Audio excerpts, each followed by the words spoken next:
bahwa Sultan Agung ini sesuai dengan nama di lembaga besar ini, Sultan Agung ini membawa Islam dalam kehidupannya, di dalam kepemimpinannya, luar biasa. Tapi ini ada keren sekali. Yang luar biasa, sebelum saya sampaikan poin-poinnya juga, ada satu poin penting, Pak. Sultan Agung itu dilantik jadi raja, jadi sultan umur 20 tahun, Pak. Saya sudah teriak-teriak jauh-jauh hari. Karena di dalam sejarah Islam ini, kita itu harus, kalau betul pendidikan kita akan irit usia kita. 20 tahun tuh jadi sultan, itu bukan satu-satunya, bukan Sultan Agung. Sejak zaman awal Islam, sampai Sultan Agung, bahkan sampai belakangan, para founding fathers kita bukan orang tua-tua, Pak. Founding fathers negeri ini waktu mendirikan bukan orang tua-tua. Kita harus pahami itu. Anak-anak muda. Saya sering sampaikan itu. Karenanya saya, Bapak Ibu, saya sangat bahagia kalau kumpul sama anak muda. Mohon maaf, bukan tidak bahagia kumpul sama orang tua, jelas sangat bahagia. Kalau kumpul sama orang tua jelas, Pak, saya akan minta nasihat, saya akan minta doa, saya akan minta ridho dan barokahnya. Tapi kalau kumpul sama anak muda, nah itu, Pak. Anak muda itu saya ucek-ucek, Pak. Saya ucek-ucek, saya pukuli, ayo jalan, lari, bawa lari peradaban ini. Dipanggul, yang kuat pundakmu nak, yang kokoh punggungmu. Umat ini sudah sakit, lelah, bahkan sudah ada yang tidak sadarkan diri. Sementara kita melihat bagaimana penyakit di generasi muda hari ini. Coba Bapak Ibu perhatikan, bukan sebuah kebetulan. Ada satu kata yang hari ini terkenal di kalangan anak muda. Dikit-dikit anak muda bilang, saya perlu healing, dan healing. Kita semua tahu arti healing, Bapak dokter yang paling paham. Jadi semua sadar mereka lagi sakit, Pak. Anak-anak muda sadar mereka sakit, padahal simpel sekali. Terlalu receh, terlalu remeh, terlalu lemah, dan terlalu ringkih. Mereka itu beda dengan sesepuh-sepuh kita yang pejuang-pejuang seperti ini sampai di usia seperti ini, itu kita meneladani banyak. Bapak Ibu dirahmati Allah.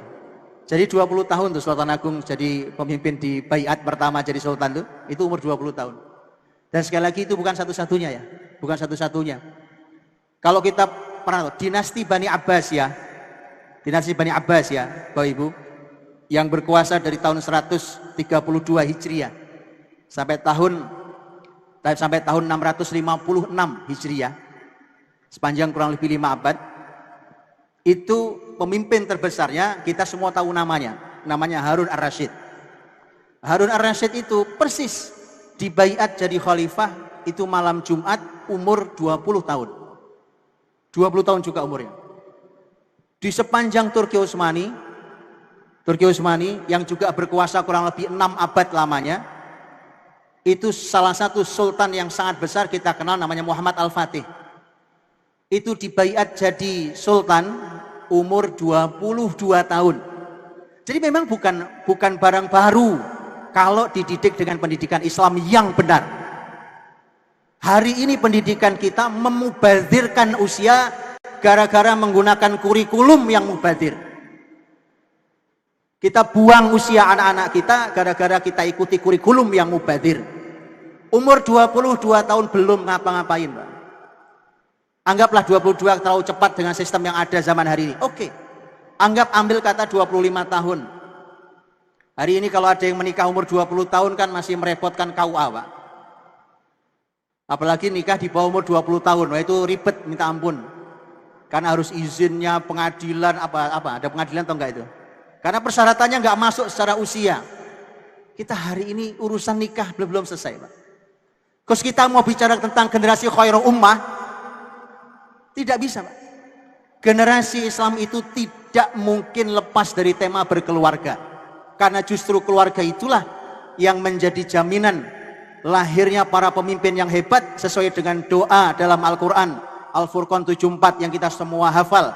Walladzina yaquluna rabbana hablana min azwajina wa dzurriyyatina qurrata a'yun waj'alna lil muttaqina imama.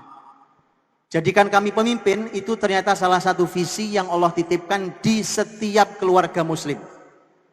Itu harusnya pendidikan kepemimpinan itu lahir di keluarga, Bang. Bukan di lembaga kepemimpinan, tapi di keluarga. Hari ini jangankan keluarga melahirkan pemimpin, Bang. Buru-buru melahirkan jiwa kepemimpinan, pemikiran kepemimpinan, sikap kepemimpinan. Jauh dari semua kata itu.